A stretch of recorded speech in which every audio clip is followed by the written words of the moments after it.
Hello बच्चों, स्वागत है आप सभी का आपकी 12वीं कक्षा की अर्थशास्त्र की ऑनलाइन क्लासेस में। तो चलिए अपनी आज की पढ़ाई, आज की क्लास हम शुरू करते हैं। आज हम पढ़ेंगे चैप्टर 10। 12वीं कक्षा में चैप्टर 10 है हमारा, बहुत ही इंपॉर्टेंट चैप्टर है। पूर्ण प्रतियोगिता में उत्पादक का संतुलन, producers equilibrium under perfect competition. तो आज हम ये पढ़ेंगे पूर्ण प्रतियोगिता। पूर्ण प्रतियोगिता ये एक बाजार की टाइप है। हमें पता होना चाहिए कि जो बाजार होता है, बाजार किसी जगह को, किसी स्थान को नहीं कहेंगे हम। बाजार कोई भी, मतलब इसके लिए किसी जगह को लिमिट कर देना उचित नहीं रहेगा। कोई भी वो जगह का कैसे भी, मतलब हम जहाँ पर क्रेता और विक्रेता एक दूसरे से लेन देन के लिए मिलते हैं, वही बाजार बन जाता है। तो बाजार के लिए कोई स्पेसिफिक जगह नहीं होती। और मेनली हम अर्थशास्त्र के अंदर, वैसे तो कई प्रकार के होते हैं, मुख्यतः हम 3 प्रकार के बाजारों के बारे में पढ़ते हैं। पहला बाजार है पूर्ण प्रतियोगिता बाजार। तो देखते हैं पूर्ण प्रतियोगिता बाजार किसे कहते हैं। तो सबसे पहले इसकी परिभाषा करेंगे। पूर्ण प्रतियोगिता, पूर्ण प्रतियोगिता ये किस टाइप का बाजार है? एक ऐसा बाजार जिसके अंदर क्या होता है कि एक वस्तु के अनेक प्रतियोगी होते हैं और कोई भी प्रतियोगी उस वस्तु की कीमत पर कोई नियंत्रण नहीं कर पाता। देखिए क्या कहने की कोशिश की जा रही है कि एक ऐसा बाजार जिसके अंदर जो वस्तु होती है, जिसकी बिक्री होती है, उस वस्तु के अनेक प्रतियोगी, यानी कि उसको खरीदने वाले भी और बेचने वाले भी अनेक प्रतियोगी होते हैं। क्रेता और विक्रेता अनेक होते हैं, लेकिन वो कोई भी जो अनेक होते हैं क्रेता और विक्रेता, उनमें से कोई भी जो वस्तु की कीमत है, उसकी कीमत के ऊपर किसी का भी कंट्रोल नहीं होता, नियंत्रण नहीं होता। यानी कि कीमत को कोई एक बंदा, कोई 2 बंदा कम ज्यादा नहीं कर सकता। तो अनेक प्रतियोगी होते हैं लेकिन कीमत पर कोई नियंत्रण नहीं होता। फिर ये कीमत कैसे निर्धारित होती है? ये कीमत निर्धारित होती है वस्तु की मांग और पूर्ति की शक्तियों के द्वारा। वस्तु की मांग, यानी कि जिस भी वस्तु की बिक्री की जा रही है, उस वस्तु की बाजार में कितनी डिमांड है, लोग उससे कितना मांग कर रहे हैं उसकी, और बाजार में उसकी पूर्ति क्या है, सप्लाई क्या है। अगर उसकी मांग बहुत ज्यादा है, पूर्ति कम है, तो डेफिनेटली उसकी कीमत ऊंची होगी। और अगर पूर्ति अधिक है, मांग बहुत कम है, तो उसकी कीमत कम हो जाएगी। तो वस्तु की कीमत उन प्रतियोगियों के द्वारा निर्धारित नहीं होगी। किसके द्वारा निर्धारित होगी? बाजार में वस्तु की मांग और पूर्ति के द्वारा। तो ये बाजार, पूर्ण प्रतियोगी बाजार की परिभाषा हुई, जिसके अंदर 2 ही बात कही गई है कि वस्तु की कीमत जो होती है वो मांग और पूर्ति से निर्धारित होती है। उसकी कीमत के ऊपर किसी और का नियंत्रण नहीं होता, और उसके अनेक प्रतियोगी होते हैं, यानी कि क्रेता और विक्रेता अनेक होते हैं। तो ये तो हुई एक परिभाषा। इसके अलावा जो पूर्ण प्रतियोगी बाजार है उसकी विभिन्न विशेषताएं होती हैं, खास बातें होती हैं, या हम उन्हें शर्तें भी कह सकते हैं, जिसके आधार पर हम निर्धारित करते हैं कि पूर्ण प्रतियोगी बाजार के अंदर ये सारी चीजें, ये सारी विशेषताएं होनी चाहिए। तो चलिए उन्हें पढ़ते हैं एक एक करके। बहुत ही इंपॉर्टेंट और बहुत ही आसान है हमारा ये प्रश्न या ये टॉपिक। सबसे पहली विशेषता है पूर्ण प्रतियोगिता की, फर्मों या विक्रेताओं की अधिक संख्या। मैंने ऊपर भी आपको कहा था अनेक प्रतियोगी होते हैं। फर्म होती हैं उस वस्तु का उत्पादन करने वाली, जो फर्में जो उस वस्तु का उत्पादन करती है। तो वस्तु का उत्पादन करने वाले या उसको बेचने वाले विक्रेता क्या होते हैं? उनकी बहुत अधिक संख्या होती है, अनेक होती है। तो क्योंकि उस वस्तु को बेचने वाले, उस वस्तु का उत्पादन करने वाले अनेक फर्में होती हैं, तो इस क्या होता है कि कोई एक फर्म या कोई एक विक्रेता उस वस्तु की कीमत को प्रभावित नहीं कर पाएगा। ऊपर भी हमने पढ़ा था परिभाषा के अंदर भी। तो पहली विशेषता क्या है कि जो वस्तु होती है, उस वस्तु का उत्पादन करने वाली अनेक फर्में होती हैं या बिक्री करने वाले अनेक विक्रेता होती हैं। क्योंकि वो अनेक हैं, इसलिए उनमें से कोई एक उस वस्तु की कीमत को प्रभावित नहीं कर पाएगा। इसलिए हम क्या कहते हैं कि जो पूर्ण प्रतियोगिता होती है उसके अंदर फर्म क्या होती है? कीमत स्वीकारक होती है, प्राइस टेकर होती है। प्राइस को रखने वाले, बनाने वाले नहीं होती, प्राइस मेकर नहीं होती, मेकर नहीं, वो क्या होती है? टेकर होती है। यानी कि जो फर्में हैं या जो विक्रेता है वो वस्तु की कीमत को प्रभावित नहीं कर सकते। जो भी निर्धारित कर दी गई है कीमत, वो उसी को स्वीकार करेंगे। इसलिए हमने उसको क्या कहा? कीमत स्वीकार। तो पहली विशेषता, फर्मों या विक्रेताओं की अधिक संख्या। अधिक संख्या होने के कारण फर्में क्या होंगी? कीमत स्वीकारक होंगी। दूसरी विशेषता, यहाँ विक्रेता थे, अब क्रेता। खरीदने वाले भी असंख्य हैं। ये बेचने वाले थे, वो भी असंख्य थे, और खरीदने वालों की संख्या भी बहुत अधिक, ये भी असंख्य है। तो खरीदने वाले और बेचने वाले दोनों की संख्या बहुत अधिक है। 2 विशेषताएं हमारी हो गई। तीसरी विशेषता, जो वस्तु होती है वो एक समान होती है। एक समान को हम समरूप भी कह सकते हैं। यानी कि जिन भी वस्तुओं की बिक्री की जाती हैं, जैसे मान लिया हम साबुन बेच रहे हैं, तो सभी साबुन एक जैसे हैं। ठीक है। किसी भी साबुन में जितने भी साबुन बेचने वाले हैं वो सारे साबुन एक जैसे हैं, समरूप हैं। उनके रंग, रूप, उनका गुण, क्वालिटी, टाइप, किसी में किसी भी प्रकार का कोई फर्क नहीं है, इसलिए हम उसे क्या कहेंगे, समरूप।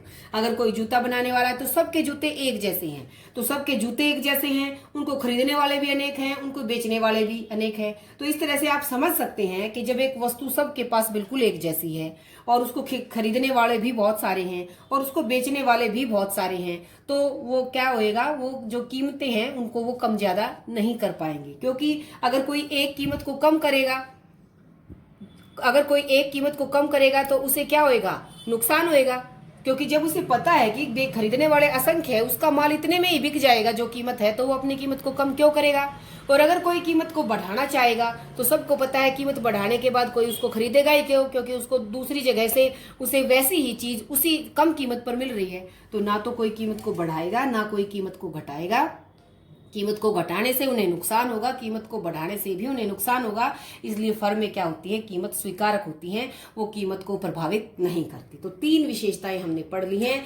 विक्रेताओं की बहुत अधिक संख्या होती है, पूर्ण प्रतियोगिताओं में क्रेताओं की भी बहुत अधिक संख्या होती है, और जो वस्तुएं वो बेचते हैं वो सभी वस्तुएं समरूप होती हैं। समरूप का अर्थ है उनका रंग, उनका रूप, उनका आकार, किस्म, वेट, सारी चीजें क्या होती हैं, बिल्कुल एक जैसी होती हैं। अगली विशेषता है पूर्ण ज्ञान।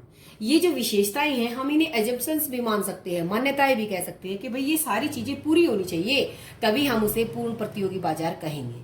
तो हम ये मानकर चलते हैं कि जो पूर्ण प्रतियोगी बाजार होता है उसमें विक्रेता अनेक, क्रेता अनेक, समरूप वस्तुएं, और जितने भी क्रेता विक्रेता उन सबको क्या है, पूर्ण ज्ञान है, पूरी जानकारी है। किसकी जानकारी है, जानकारी है कि वस्तु की क्या मांग है, वस्तु की क्या पूर्ति है, उसकी कहाँ पर क्या कीमत है।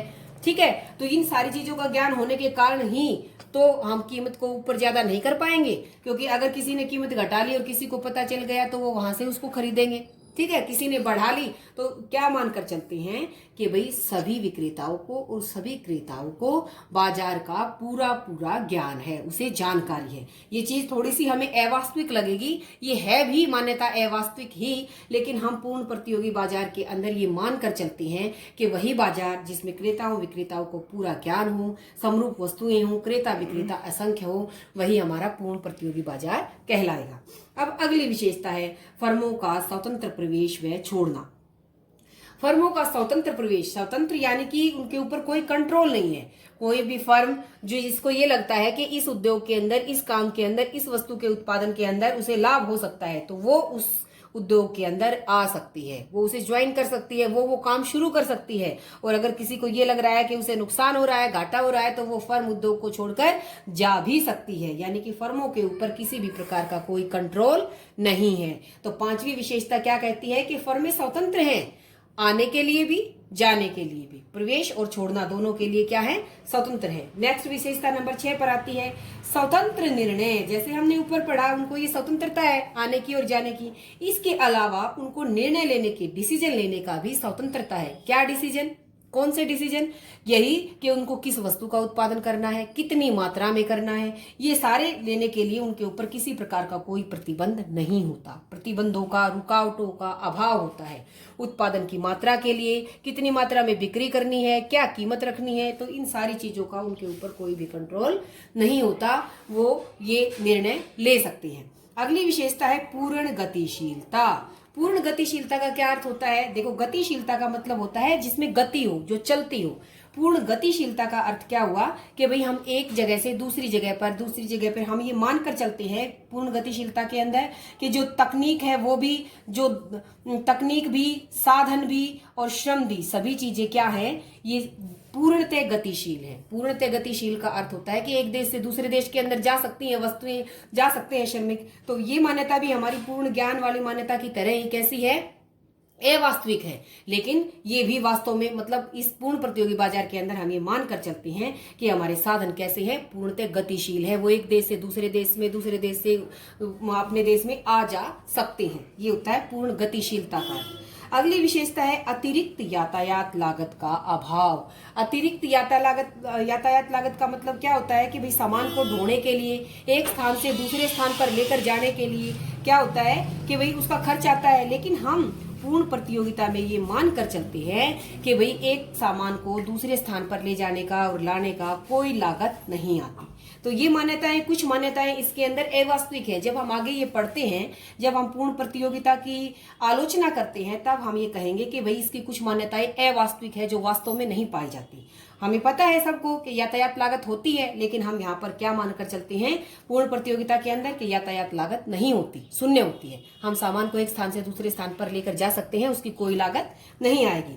और अगली विशेषता है और सबसे इम्पोर्टेंट विशेषता है कि जो पूर्ण प्रतियोगिता होती है उसके अंदर औसत आगम और सीमांत आगम AR और MR कैसे होते हैं, मैं आपको बनाकर दिखाती हूँ। इस तरह के होते हैं। ये हमारी X एक्सिस है, ये Y एक्सिस है, और ये होती है हमारी AR, ये SX एक्सिस के बिल्कुल समानांतर AR MR, और यही हमारी कीमत भी होती है। तो पूर्ण प्रतियोगी बाजार की मोस्ट इंपोर्टेंट हमारी विशेषता है कि इसके अंदर जो AR औसत आगम और जो सीमांत आगम और जो कीमत होती है वो सब एक जैसी होती है, क्योंकि सभी वस्तुएं समरूप है, सबको एक ही कीमत के ऊपर बेचा जाएगा। तो एक ही कीमत के ऊपर बेचा जाएगा तो क्या हो जाएगी, उनका AR प्रति इकाई जो रिवेन्यू है वो क्या हो जाएगा, X एक्सिस के समानांतर हो जाएगा।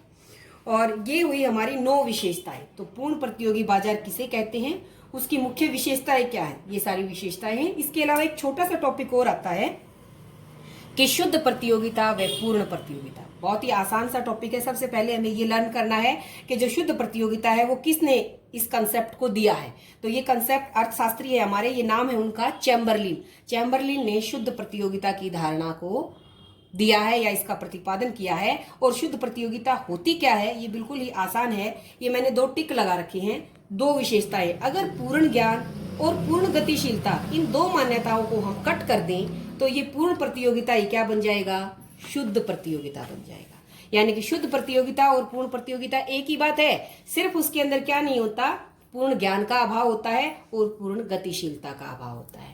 तो ये हमारा आज का टॉपिक, जिसके अंदर हमने पढ़ा पूर्ण प्रतियोगी बाजार किसे कहते हैं और उसकी क्या क्या विशेषताएं हैं। इसके अलावा एक छोटा सा टॉपिक हमने शुद्ध प्रतियोगिता के बारे में पढ़ा कि पूर्ण प्रतियोगिता का ही एक रूप है, लेकिन इसमें पूर्ण ज्ञान और पूर्ण गतिशीलता का अभाव होता है। तो आज के लिए इतना ही। इस वीडियो को 2 बार 3 बार आपको सुनना है और फिर इसे अपनी नोटबुक के अंदर लिखना है। वीडियो को देखने के लिए आप सभी का बहुत बहुत धन्यवाद।